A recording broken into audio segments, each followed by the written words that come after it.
Chers frères et sœurs en Jésus-Christ, bonjour.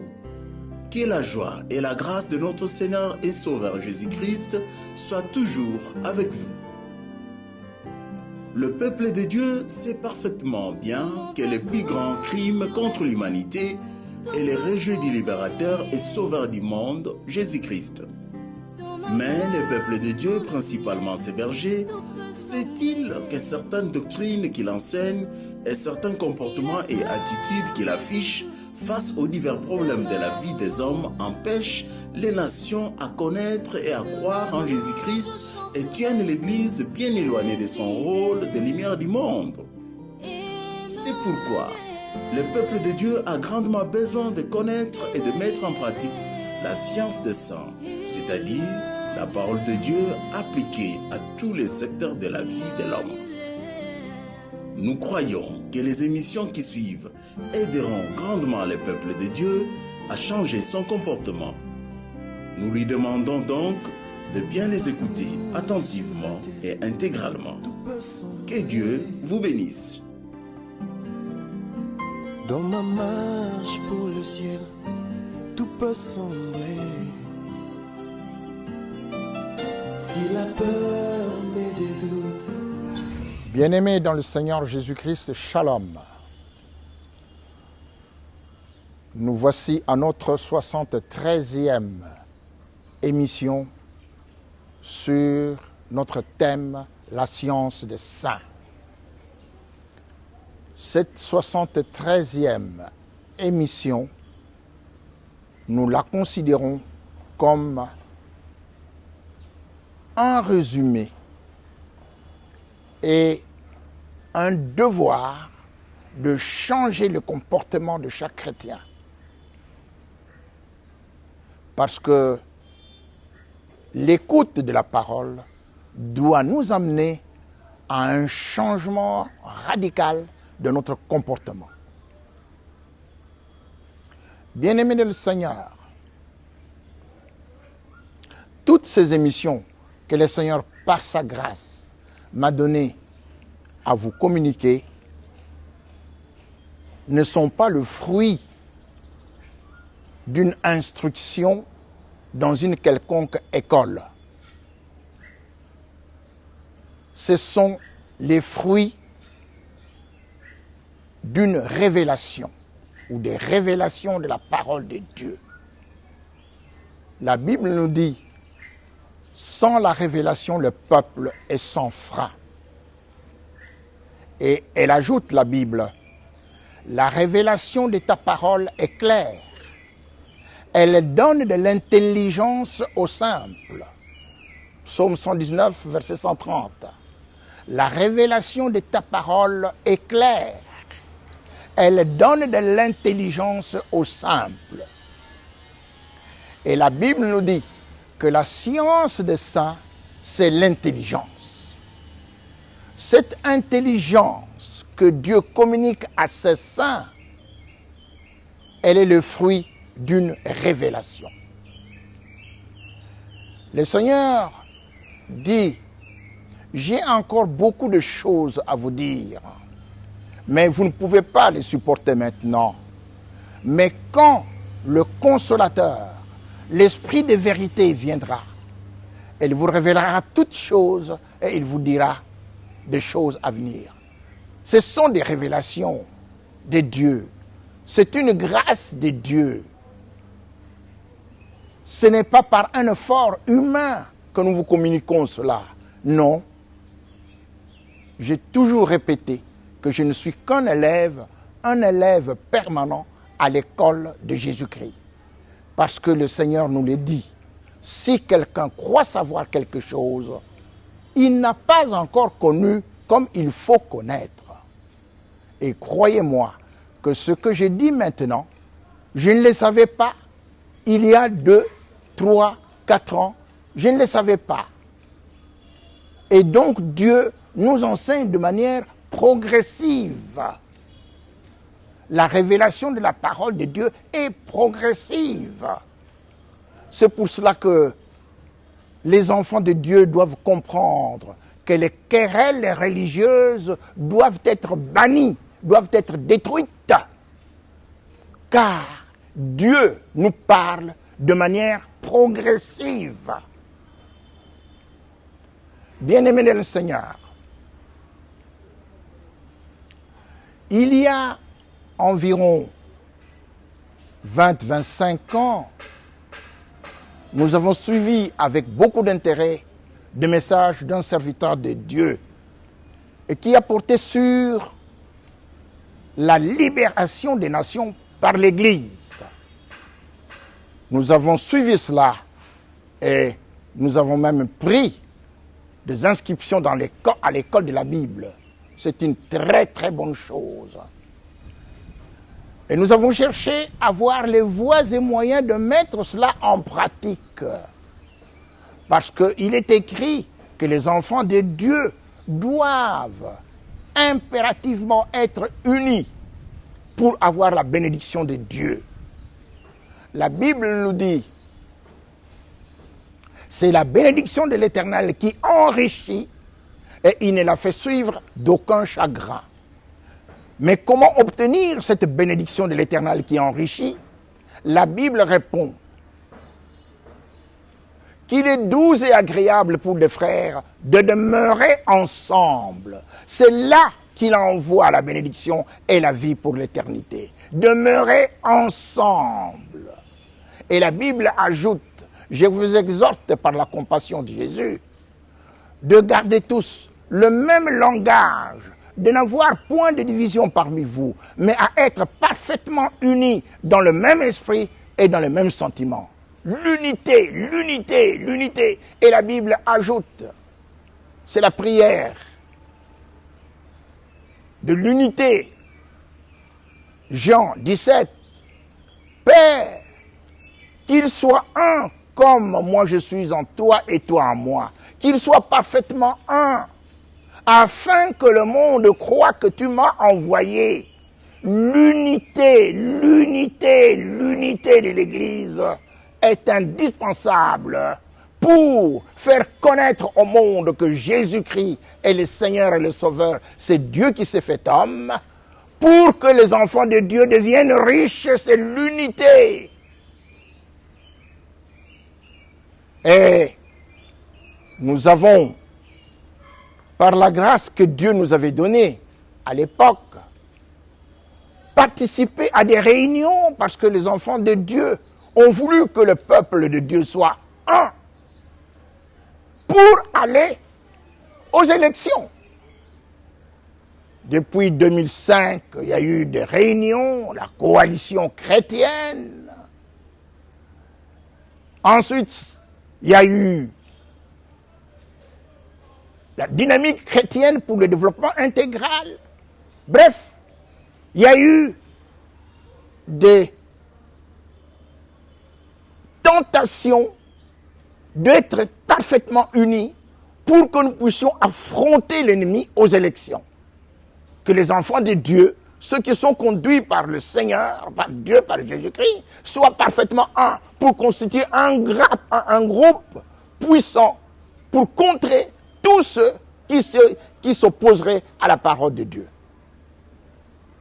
Hélas, ni la coalition chrétienne, ni la dynamique pour le développement intégral, la dynamique chrétienne pour le développement intégral, n'a fait du chemin.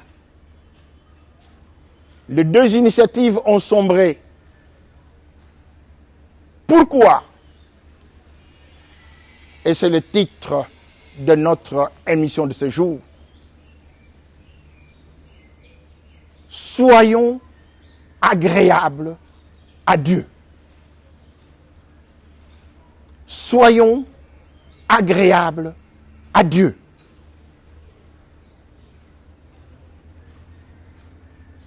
Ces initiatives ont sombré. Pourquoi? Est-ce que parce que ceux qui en ont été les auteurs n'étaient pas agréables à Dieu? Si vous leur posez la question, et nous tous nous avons accepté ces initiatives, est-ce que nous n'étions pas agréables à Dieu? Tous répondront d'emblée, oh si. Mais Mais les pensées de Dieu ne sont pas les pensées des hommes. Les voies de Dieu ne sont pas les voies des hommes. C'est pourquoi nous devons tous reconnaître que nous sommes des élèves permanents à l'école de Jésus-Christ. Lorsque le Seigneur, Dieu, crée l'homme, qu'il le place au jardin d'Éden pour dominer la terre, pour régner sur la terre, et que l'ennemi Satan vient, il trompe l'homme, dit non, n'écoutez pas Dieu. N'écoutez pas Dieu, faites ce que bon vous semble. Mangez de l'arbre de la connaissance du bien et du mal, et vous connaîtrez vous-même le bien et le mal par vous-même. Eh bien, l'homme est tombé dans le piège, il a mangé de ce fruit défendu.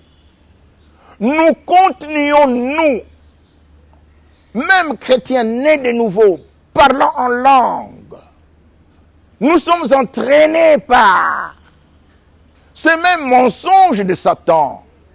Car Dieu ne veut que sa parole. Dieu ne veut que sa parole. Si vous demeurez dans ma parole, si, une condition, alors vous serez mes disciples. Vous allez connaître la vérité et la vérité va vous affranchir. C'est en connaissant la profondeur de la parole de Dieu. La vérité, c'est la parole de Dieu. Seulement que nous allons être affranchis, que nous allons être libres. C'est parce que nous ne connaissons pas la parole de Dieu en profondeur que nous sommes ballottés par l'ennemi qui, dès le départ, a dit à l'homme de faire ce qu'il veut. Et c'est cette attitude, ce comportement qui est entré dans la vie des hommes, hommes de Dieu, nous tous. Nous allons combattre l'ennemi en créant un mouvement politique chrétien, en faisant comme eux, c'est-à-dire faire des déclarations, c'est-à-dire se présenter pour aller confronter Satan sur le terrain des élections. Non, ce n'est pas cela la voix de Dieu. Bien-aimés, soyons humbles, maintenant comprenons. Et lorsque nous avons suivi avec beaucoup d'intérêt le message sur la libération des nations par l'Église, maintenant nous comprenons que l'Église, avant de se lancer dans la campagne de libération des nations, doit chercher d'abord elle-même à être en alliance avec Dieu sur tous les plans. C'est-à-dire que l'Église doit jouer son rôle de tête et non de queue dans le domaine politique, dans le domaine économique, dans tous les domaines de la vie, parce qu'elle est lumière.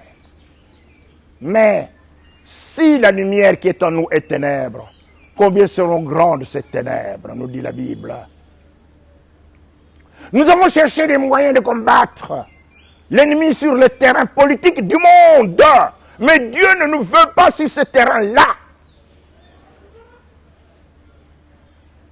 Dieu a ses voies à lui.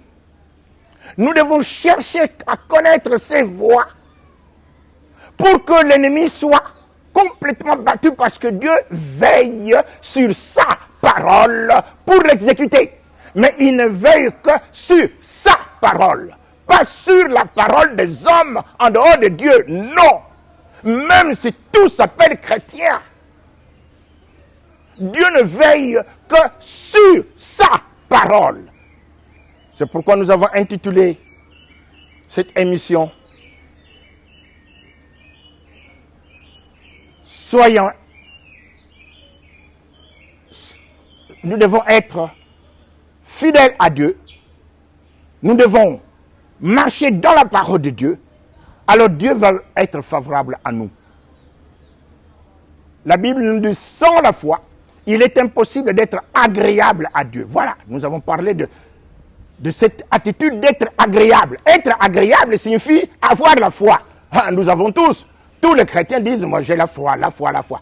Est-ce que vous savez ce que Dieu a dit sur le plan politique? Parce que la foi ne doit pas être théorique. La foi doit être pratique.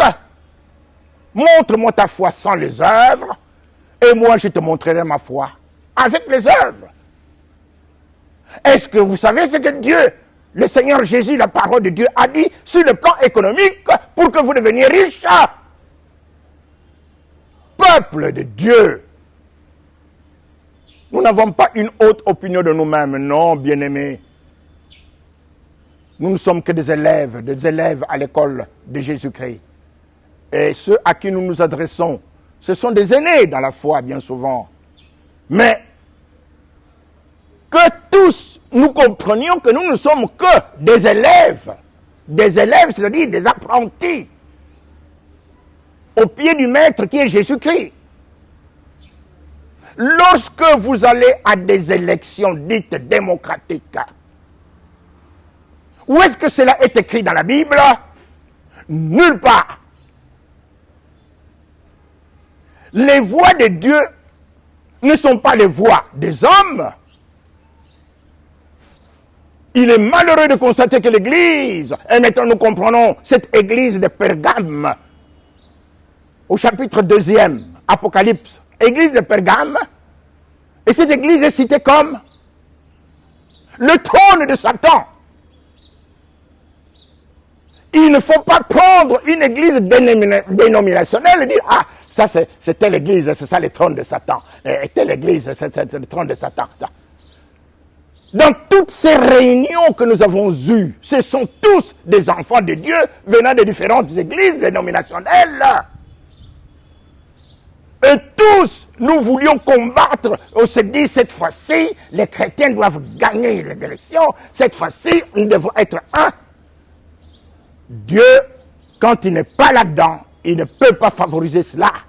Et surtout, il ne peut pas permettre que ses enfants devenant au pouvoir fassent la honte du nom de Jésus. Ah non!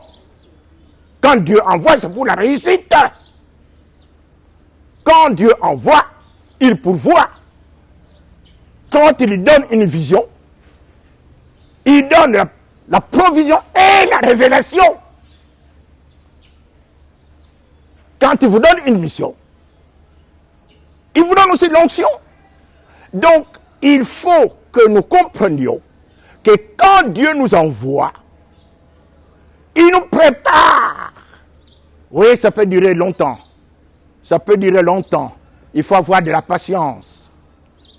Mais, celui qui continue à chercher, Dieu ne se trompe pas. Dieu est, nous dit la Bible, le rémunérateur, le rémunérateur de ceux qui le cherchent. Ah, rémunérateur signifie qu'il est payeur. Il récompense ceux qui le cherchent. Il ne faut pas s'arrêter de chercher. C'est de manière permanente. Quand vous avez trouvé, vous n'avez pas encore trouvé. Quel est l'homme qui connaît ses égarements? Personne. Psaume 19. Pardonne-moi ce que j'ignore et préserve-moi des orgueilleux qui ne dominent pas sur moi. Alors je serai intègre et innocent des grands péchés. L'église est au milieu du village, c'est un grand péché.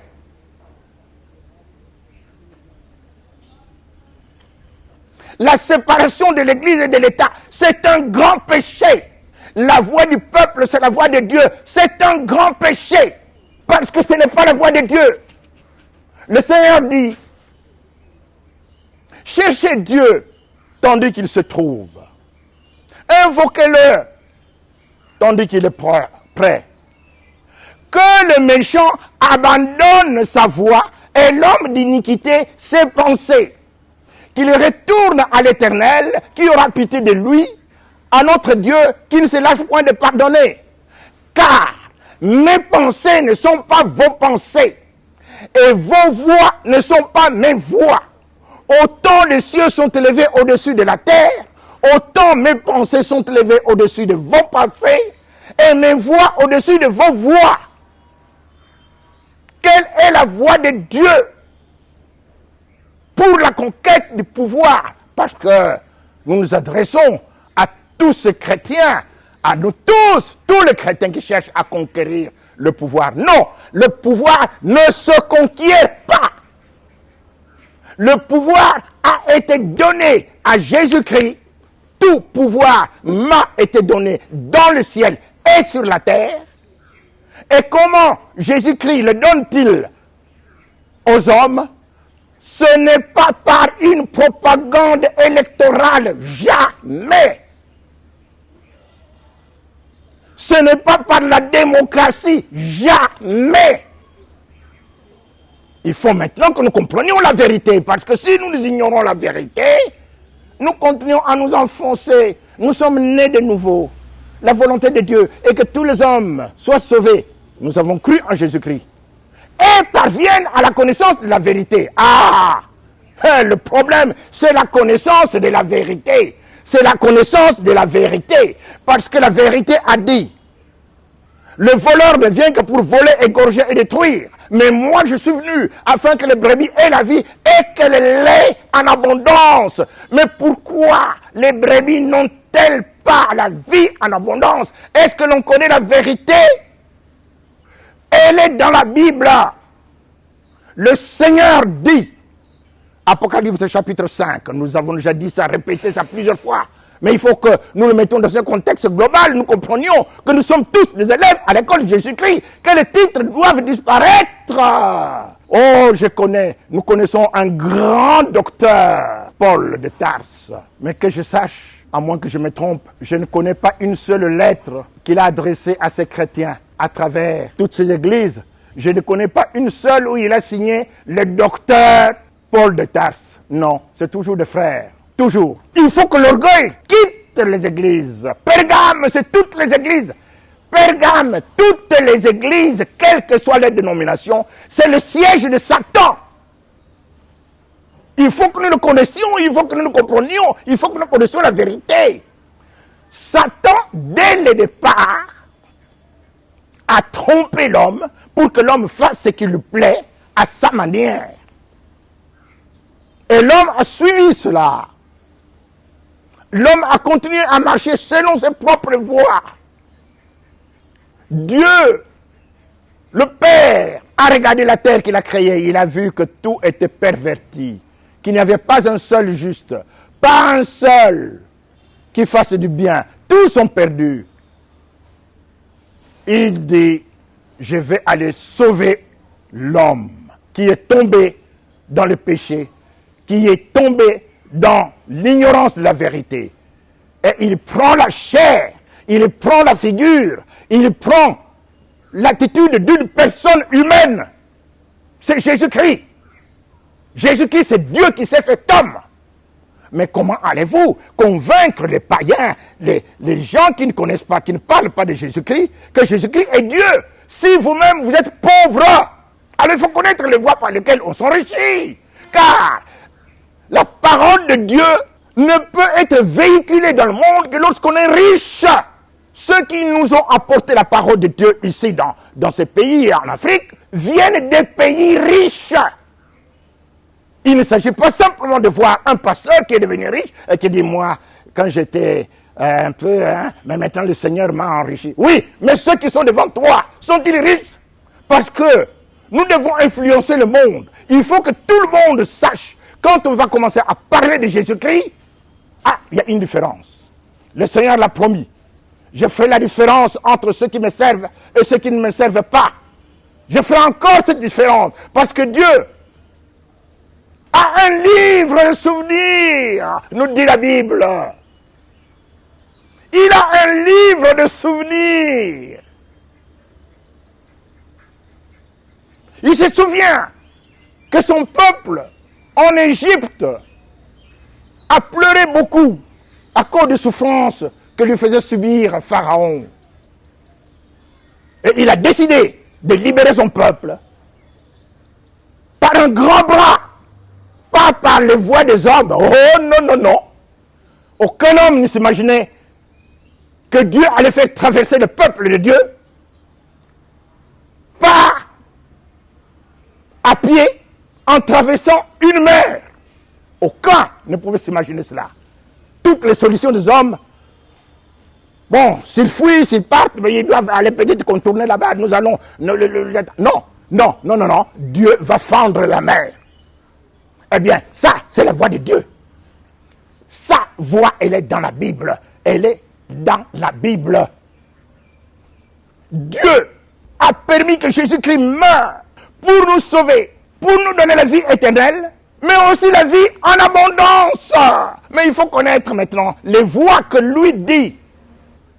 L'agneau immolé, Jésus-Christ, a racheté pour Dieu. Nous sommes rachetés pour Dieu. Nous sommes rachetés pour Dieu. Pas pour les hommes.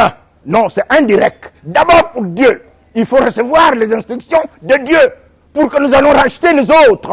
Mais nous ne pouvons marcher que sur base des instructions de Dieu. Parce que nous sommes rachetés pour Dieu. Par son sang, les hommes de toute race, de toute langue, de toute tribu, de toute nation, de tout peuple. Et il a fait d'eux un royaume et des sacrificateurs. Ce n'est pas fini. Et ils régneront sur la terre. Peuple de Dieu, église de Pergame, toutes les églises confondues. Est-ce que nous suivons la voie de Dieu? Le Seigneur a promis l'abondance à son peuple. Mais est-ce que nous suivons la voie de Dieu? Est-ce que nous sommes agréables à Dieu? Parce que pour être agréable, il faut avoir la foi. Et la foi vient d'où? La foi vient de ce que l'on entend. Et ce que l'on entend vient de la parole du Christ. Mais quand vous avez la foi, vous devez poser des actes de foi. C'est-à-dire mettre en pratique la parole de Dieu. La Bible nous dit, les choses cachées sont à Dieu. Mais les choses révélées sont pour nous et pour nos enfants, afin que nous mettions en pratique toute la parole de cette loi. Il faut, quand la révélation est là, que nous mettions en pratique toute la parole de cette loi. Dieu se cache, mais Dieu aussi se révèle. La gloire de Dieu est de cacher les choses. Et la gloire des rois, de ceux qui désignent, de ceux qui sont ses envoyés, c'est de sonder, c'est-à-dire de creuser en profondeur la parole de Dieu. Alors, ils vont découvrir ce que Dieu y dit. Et ils ne vont plus suivre les voies des hommes. Satan a voulu que l'homme, avec son péché, parce qu'il s'est écarté de la voie de Dieu, continue à diriger le monde. Vous entendez? Tous les régimes politiques qui ont eu lieu au monde, ceux que nous connaissons, que ce soit la dictature, que ce soit la monarchie absolue, que ce soit les partis uniques, et maintenant la démocratie, c'est toujours l'homme qui gouverne l'homme. L'homme est devenu Dieu. Il a pris la place de Dieu. Et comment? Par des élections, puisque nous sommes à cette période, c'est par cette voie que les dirigeants sont élus généralement dans le monde. Eh bien, c'est l'homme qui prend la place de Dieu. Mais Dieu a dit, écoutez, vous, mon peuple, vous constituez mon royaume. Vous êtes un royaume de sacrificateurs. Vous êtes un royaume de prêtres. Mais vous êtes roi. Un royaume de pasteurs, roi. Vous avez la fonction royale et la fonction sacerdotale. Les dirigeants politiques de Jésus-Christ ont cette double fonction. Ils sont rois et sacrificateurs.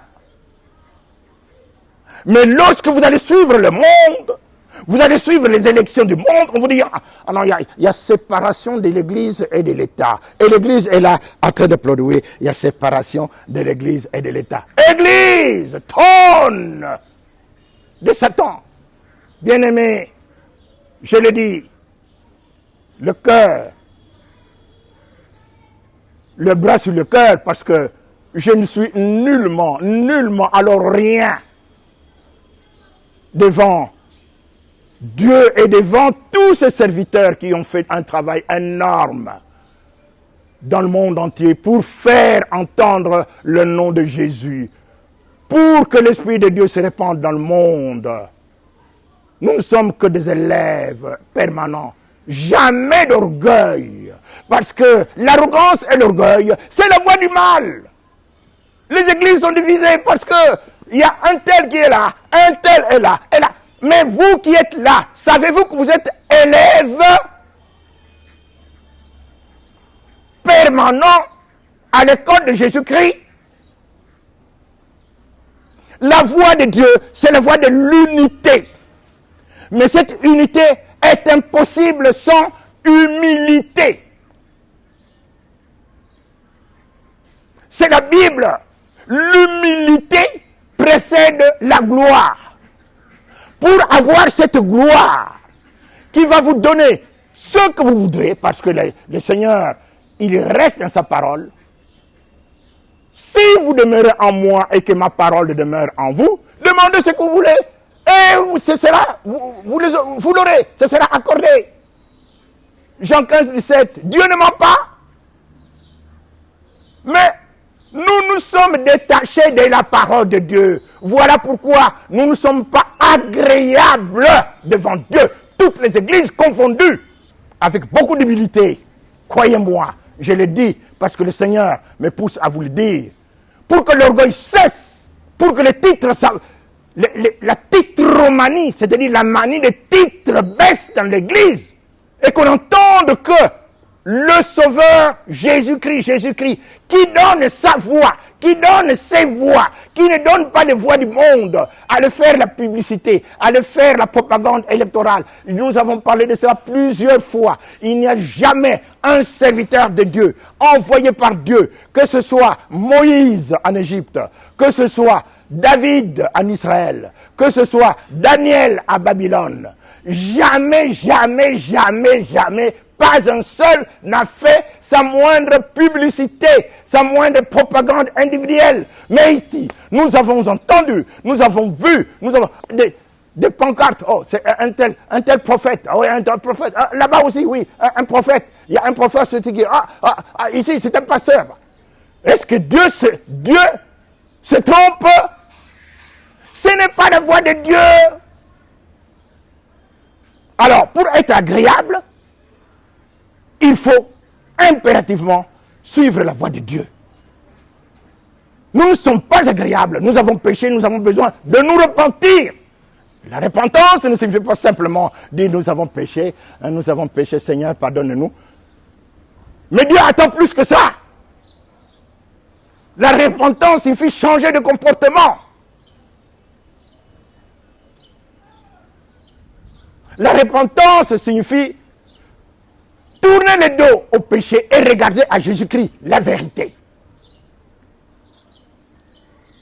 Donc, quand nous disons que nous devons être agréables à Dieu, nous devons nous fonder sur la parole de Dieu seulement et abandonner les choses du monde. La Bible nous dit, j'ouvrirai ma bouche en parabole. Je publierai les choses cachées depuis le commencement du monde. Ce que nous disons, ce sont des choses cachées depuis le commencement du monde. Dieu nous les révèle. Ce sont des révélations. Nous n'avons rien mérité. Qu'as-tu que tu n'aies reçu? Mais ce sont des révélations. Alors faites attention. Parce que le Seigneur nous a parlé. Je n'ai pas demandé que le Seigneur me dise quoi que ce soit. Mais, s'il lui a plu de dire Sébastien Kindidi, vous êtes en campagne, ça signifie que vous êtes en mission. Ça signifie que vous êtes au combat. Ça signifie que vous devez publier la vérité. La campagne, c'est détruire les œuvres de Satan et non pas être au milieu du village. Ça, c'est ne pas être en campagne. Que devons-nous faire maintenant? La Bible nous donne des directives. Malachie chapitre 2, au verset 7e. Les lèvres du sacrificateur doivent garder la science, car Et c'est à sa bouche que l'on demande la loi, parce qu'il est un envoyé de l'Éternel des armées. Vous entendez? Sacrificateur, c'est toute personne consacrée à Dieu. Il est conduit par l'Esprit de Dieu. Et c'est grâce à cet esprit qu'il va découvrir les profondeurs de Dieu. Car vous ne pourrez jamais connaître les profondeurs de Dieu sans le Saint-Esprit. C'est pourquoi il est écrit, à qui voulez-vous donner la sagesse? À qui voulez-vous donner des leçons? Et c'est à un enfant, c'est vrai? À celui qui vient de quitter la mamelle? Non! Car c'est précepte sur précepte. Précepte sur précepte, règle sur règle, règle sur règle, un peu ici, un peu là, un peu ici.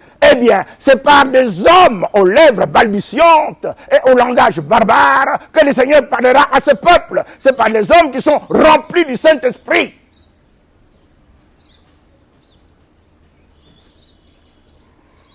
Il est écrit que l'Esprit de Dieu sont de tout, même les profondeurs de Dieu. Et donc, si vous n'avez pas le Saint-Esprit, vous ne pouvez pas entrer en profondeur. Mais quand vous avez le Saint-Esprit, sachez que vous êtes encore et toujours élève profond à l'école de Jésus-Christ. Et que vous devez chercher, car Dieu, c'est le rémunérateur de celui qui le cherche. Je vous ai dit plusieurs fois que si Dieu a permis que je le cherche en profondeur, et encore, c'est toujours superficiel, mais c'est parce qu'il a voulu que je ne puisse pas voir comme les autres, mais que je vois par l'Esprit. C'est une grâce de Dieu, mais c'est la foi de Dieu. Mais maintenant, si vous comprenez cela, alors s'il vous plaît, soyons agréables à Dieu. Faisons ce qu'il nous dit. Faisons ce qu'il nous demande. Nous devons nous séparer du monde. Nous devons nous séparer des infidèles. Ne vous mettez pas avec les infidèles sous un joug étranger. Car quel rapport y a-t-il entre la lumière et les ténèbres? Quel rapport y a-t-il entre la justice et l'iniquité? Quel accord y a-t-il entre Christ et Satan? Il n'y en a pas, d'où séparation. Nous devons nous séparer et que nous touchions à rien d'impur. Parce que ceux qui vont voir que nous sommes séparés vont chercher à corrompre les autres, les saints. Ne touchez à rien d'impur et je vous accueillerai et vous serez pour moi des fils et des filles, dit l'Éternel Tout-Puissant. Vous connaissez ce passage-là. Et je vous accueillerai. Oui. Nous allons être accueillis, mais, écoutez bien, parce que nous parlons beaucoup de l'enlèvement de l'Église. Oui, nous devons être enlevés, parce que c'est dit.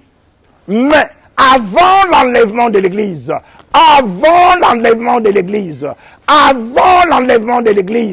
nous devons publier la parole de Dieu. Cette bonne nouvelle du royaume sera prêchée dans le monde entier pour servir de témoignage à toutes les nations. Et alors viendra la fin. Comment toutes les nations vont-ils témoigner que Jésus-Christ est le sauveur, Jésus-Christ est le roi, Jésus-Christ est le propriétaire de tout? Mais ce n'est pas la richesse. Mais comment allons-nous obtenir cette richesse? Pas par les élections législatives, pas par les élections démocratiques, non, en suivant la parole de Dieu, en allant prêcher devant ceux qui se croient riches, qui ne le sont pas. Nous en avons parlé plusieurs fois, parce que vous dites, je suis riche, je me suis enrichi, et je n'ai besoin de rien. Oh, pauvre type, vous avez besoin de Jésus-Christ, vous avez besoin de Dieu. Eh bien, comment Dieu vous regarde-t-il? Parce que ces pensées ne sont pas vos pensées. Vous croyez que vous êtes riche, mais voici comment Dieu vous regarde.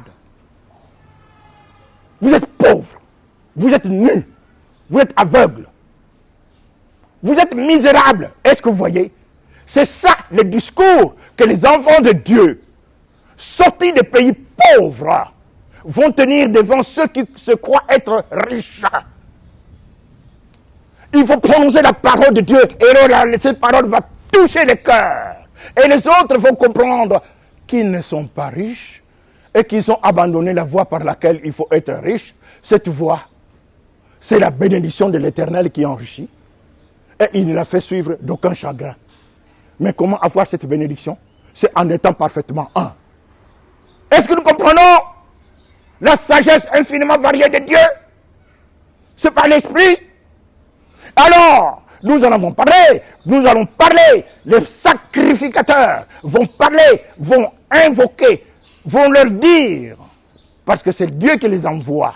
Vous appellerez ces nations que vous ne connaissez pas, mais les nations qui ne vous connaissent pas accourront vers vous, à cause de l'Éternel, votre Dieu, à cause du Saint d'Israël qui vous glorifie. Ils vont venir, parce qu'ils vont entendre que c'est Jésus-Christ, les trouve pauvres, nus, aveugles, misérables. Alors, ils vont se dire, mais alors, qu'est-ce que nous devons faire? Qu'est-ce que vous devez faire? Qu'est-ce que vous devez faire? Cherchez premièrement le royaume et la justice de Dieu, et le reste vous sera donné par surcroît.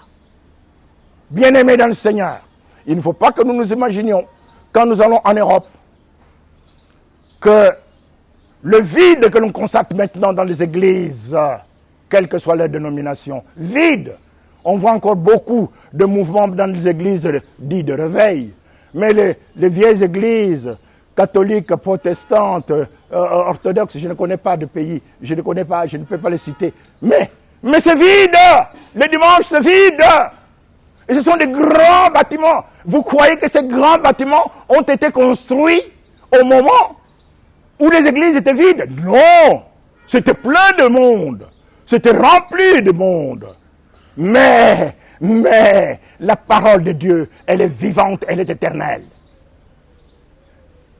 Cherchez premièrement Jésus-Christ, et le reste vous sera donné par sur quoi. Mais eux, la Bible dit que vous ne pouvez suivre 2 maîtres, l'argent et Dieu. Ils ont suivi à un moment donné les 2 maîtres, l'argent et Dieu. Et au fur et à mesure qu'ils avançaient, l'un a supplanté l'autre. L'argent est devenu supérieur à Dieu. Est-ce que vous comprenez? Et c'est pourquoi ils ont abandonné Dieu. Mais nous ne devons pas suivre la voie de tous ces gens-là. Ce n'est pas la voie de Dieu. C'est parce que le numéro 1, le premier, ne prêche pas la parole de Dieu. Et alors les gens changent. Ils disent, ça sont des affaires de Dieu. Hein? Non, ça c'est... l'église n'a rien à voir. C'est ce que vous entendez là. Séparation de l'église et de l'État. C'est le diable. Maintenant, nous, et nous surtout qui sommes dans des pays pauvres, comprenons que l'église et l'État, ça fait un.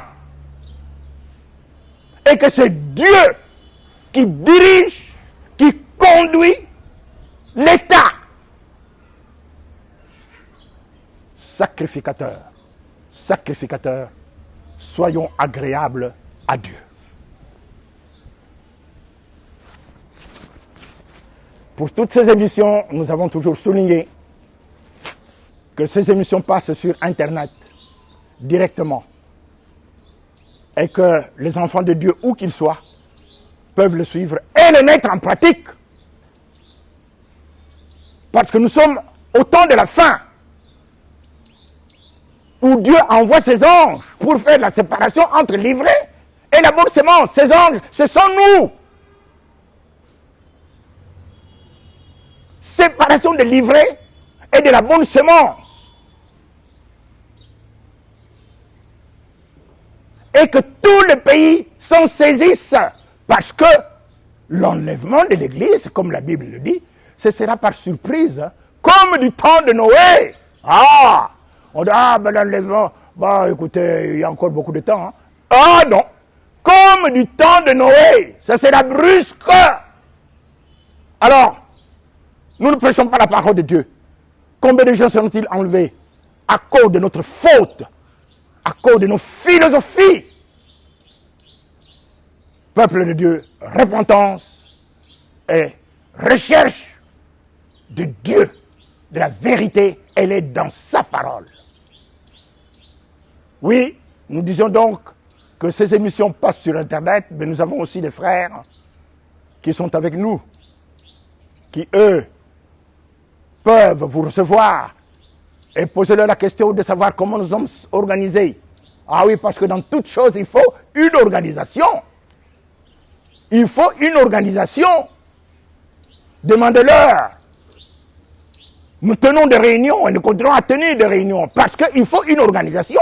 cette parole ne va pas se répandre dans le monde entier de n'importe quelle manière. Non, il y a une organisation, et nous avons dit dans une des émissions que dans chaque pays, on doit avoir une antenne Réveil chrétien. Nous sommes Réveil chrétien, c'est un ministère qui prêchons la parole de Dieu dans tous les secteurs de la vie. Réveil chrétien. Tous les pays doivent avoir ça. Et dans notre pays, nous devons l'avoir, et nous devons avoir cela à chaque niveau, dans chaque province, dans chaque district, dans chaque zone, dans chaque secteur. Tout le monde doit être embarqué avant l'enlèvement de l'Église. La bonne nouvelle du royaume de Dieu, c'est celle que nous annonçons, mais elle doit produire des effets concrets. Il faut que les gens deviennent réellement riches. Que le Seigneur vous bénisse. Prise de contact, appelez les frères Sébastien Kindidi Kipezo au numéro 09999 40 158 084 13 16 613. Appelez également le pasteur Jean-Pierre Bouendois au numéro 099 81 70 267. Appelez le frère Zachary Bois-Koumé au numéro 081 059 52 55. Appelez également le frère Gédéon Malende au numéro 081 155 36 20. Si vous voulez nous suivre à long et à large, nous sommes sur YouTube aux Sciences des Saints, même sur Facebook. Consultez la page La Science des Saints avec les frères Sébastien Kindidi Kipezo.